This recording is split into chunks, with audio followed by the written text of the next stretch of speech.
the big news for the Dallas Cowboys is that Zack Martin and the Cowboys have finally reached an agreement. He's basically going to get about $8 million more on his contract, 4 more in the following 2 years each, and then he's also, those next 2 years are fully guaranteed now.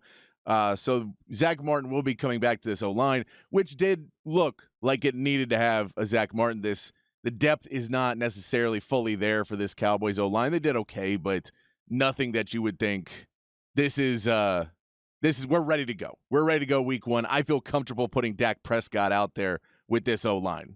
So I think it's very good. You get Zack Martin back. Biotish is playing back now. So if you're able to get your guys back and healthy, that O-line then doesn't become a factor where it looked like earlier in this preseason that O-line could have been a huge factor.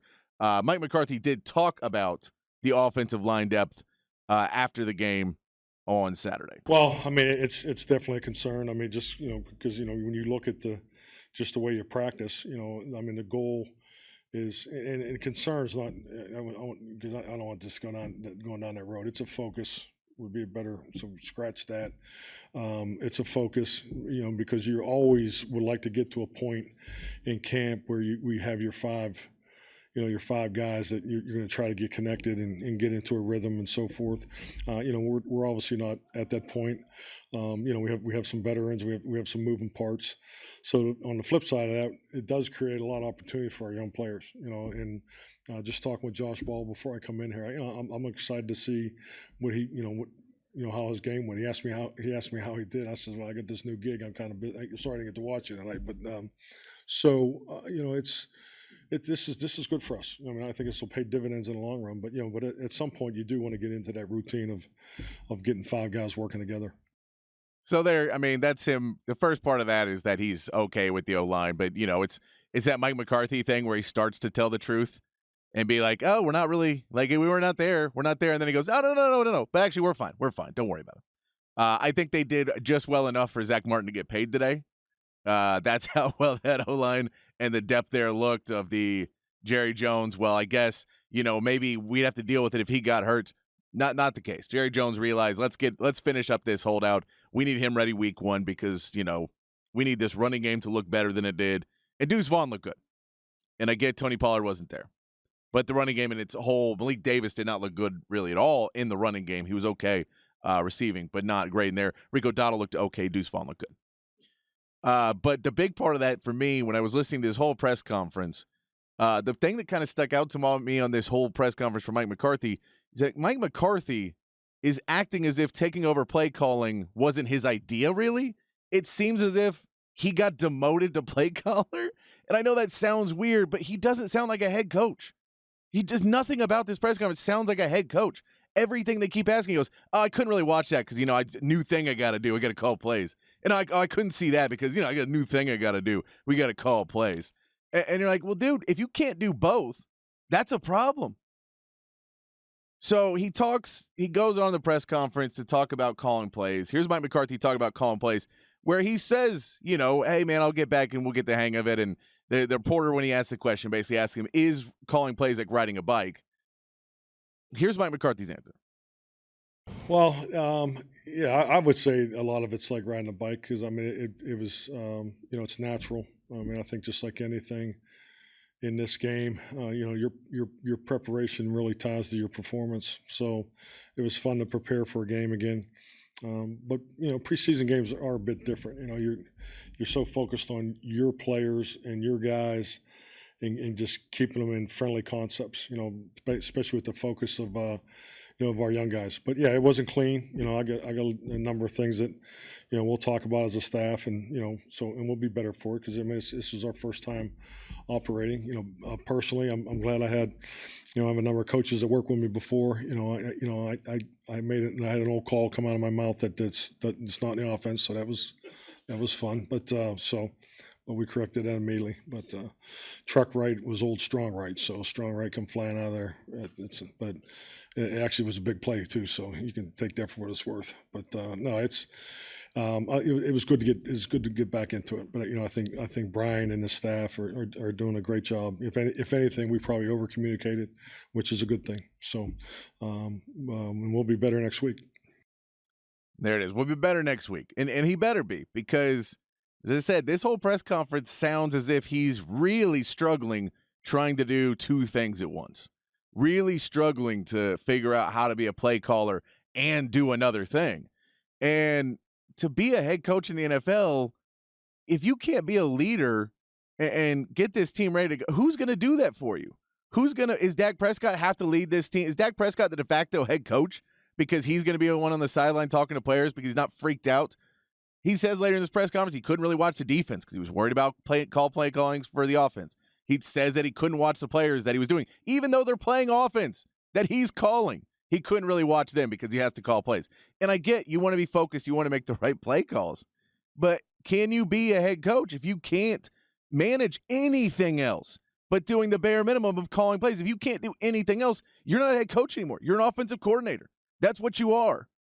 And so is this really just kind of a sideways where he doesn't want the pressure? And I know he'll say in this, we'll play a clip, and he'll say, blame it on me.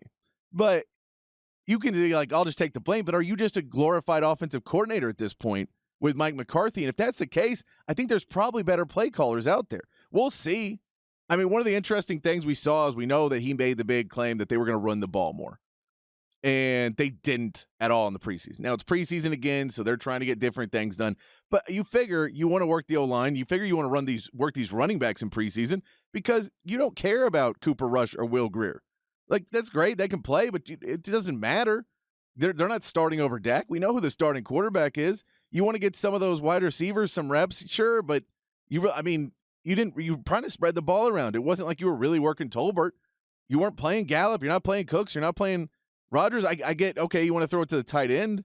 You want to throw it to Ferguson some. You want to see how the tight ends work.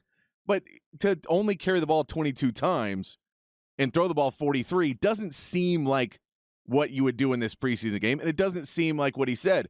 The interesting part is he did have 11 targets to running backs, so he did throw the ball. So if we take the targets to running backs, and I know they're checkdowns, they're not all called plays for running backs, but if we take the 11 targets, then it makes it a little bit closer, where it's 33 running back plays to 32 plays thrown to wide receivers or tight ends. So it does get a little bit closer if we throw in, okay, he's going to start throwing short passes. I can get all this. I don't think his play calling was bad, but I don't get how it just doesn't seem like he is going to be able to handle the responsibilities of being a head coach in the NFL and being the play caller. We know he's saying that Brian Schottenheimer is going to help him out a ton, and they're going to try and work together. It seems like he kind of wanted to hire Schottenheimer, and Jerry Jones ixnayed that. And so they said, okay, well, you got to call the plays. And I just don't like the attitude of, I got another job I got to do. It's just hard for me. I just don't like that attitude from a guy who's supposed to be leading this team.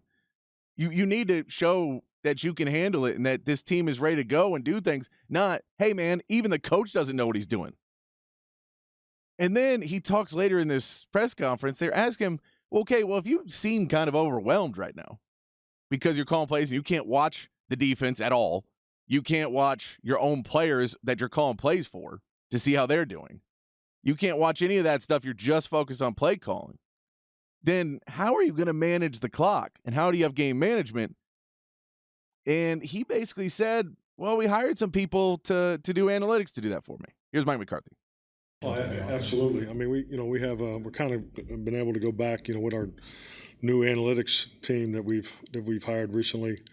We've been able to go back to what I refer to as a two-man format that I've used in the past. So, this was the first night that, and we had some good conversations. We had one conversation there at the 2:08 mark there in the fourth quarter on when to burn that last time out, and just we're able to operate and make those decisions and in live time. So about threshold decisions. So that was good work for us. So you don't have like one coach kind of in charge of maybe. Yeah.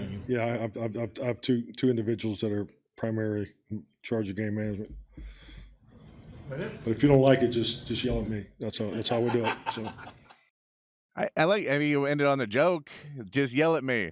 I'm not worried about yelling at you because I don't think you're going to have this job at the end of the year because you don't sound like a head coach in the NFL. You're running the biggest franchise. They just did the rankings of how much teams are worth. You're running the biggest franchise in America, and that's your leader? That's the guy who's leading you?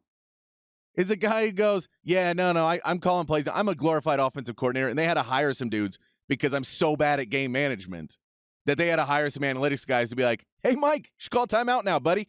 That's what they had. We had to hire some guys for that. I don't – if you were going to go this route, then just make the move. Maybe you don't want to pay. I don't know. It just seems as if Jerry Jones went in, had some conversation. They said, hey, whatever we're doing isn't working. We got to make some changes.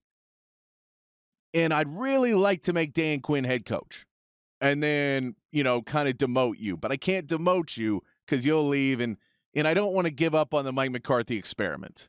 So I'm gonna keep you, but I need you to call the plays. You have to be the play caller. And because I don't trust you to then have game management, because you couldn't handle game management well when that was your only job. When you were just trying to lead this team and you weren't play calling, you couldn't even really handle all of that as well as you needed to at points. So now I'm going to hire some other guys and hire an analytics guys to basically tell us the best idea of when we go for it on fourth down, if we should kick the field goal. All those kind of decisions will go down to more analytical because I just don't trust you.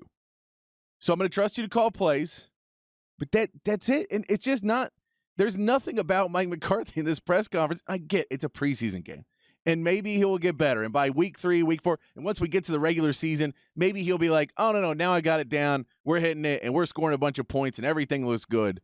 Maybe. Or maybe we get to week 4, and they lose a game because he can't get this team pumped up and he can't call the timeout and there's no sense of urgency because you don't hear any sense of urgency in his voice. And now maybe that's because it is preseason. He doesn't care yet. But it just doesn't sound like a guy who is a head coach. It sounds like an offensive coordinator who had to do press conference. That's what it sounds like to me. He could not, and the amount of times, I can't cut all the times up in this press conference that he basically said, I couldn't watch that because I was play calling. And he always said it in kind of a smarmy, well, I have this new job. Like he didn't want to do it, but kind of got stuck with it. When they fire somebody at the office and then they're like, hey, by the way, that's your job now. That's what it feels like he feels happened, where he was fine not really working that hard as a head coach of the Dallas Cowboys, and they put a bunch more on his plate by making him the play caller. That's what it sounds like. I don't think that's fully the case. I think Mike McCarthy is talented enough. I don't think Jerry Jones look, I will give Jerry Jones more credit than a lot of people, that I don't think he's that stupid that he hired a guy who doesn't know anything about football. So I think Mike McCarthy has some ability. But if I'm saying I need to get my team ready to go, I need to fight for it, I'm not worried about the defense because we know what Dan Quinn can do. But that offense, man, it just doesn't feel like it's going to be something special this year. And they have the talent. They have the people. You want to be game manager. You want to be able to let the defense carry the load. But you have to kind of connect all the dots in that case. And if Mike McCarthy can't even watch his own O-lineman, if Mike McCarthy can't watch the defense, then how can he manage a game properly to know, hey, man, we need to kind of hurry this up and we'll trust our defense on this one and we need to go down and get some points because we got to manage the clock?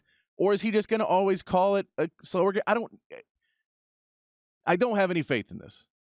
Every time, I just don't have any faith in what he says. And maybe if I just don't listen to press conferences and only watch games, it may be better. But, man, that dude does not seem like he would be someone. And, look, Bill Belichick doesn't either. Bill Belichick gives the worst press conferences in the world. So, and we know he's won plenty of rings. Now, granted, he won them with Tom Brady, and Mike McCarthy won his with Aaron Rodgers. So maybe it's that. Maybe it's just, if you don't have that quarterback, I can't really do much. And I love Dak, but he's not that quarterback, clearly. He's not, a Hall of Famer. So if we have that, I don't know if Mike McCarthy finishes the season as the Cowboys head coach. I feel like there's a decent enough chance that Brian Schottenheimer is calling plays with head coach Dan Quinn by midseason. I don't think that's crazy of a scenario that the offense putters out, and if he's a glorified offensive coordinator and he can't get the team ready, and if you have problems of game management, it may be time. It just doesn't sound like he's ready to be the play caller. Everything I couldn't handle it. Couldn't handle it.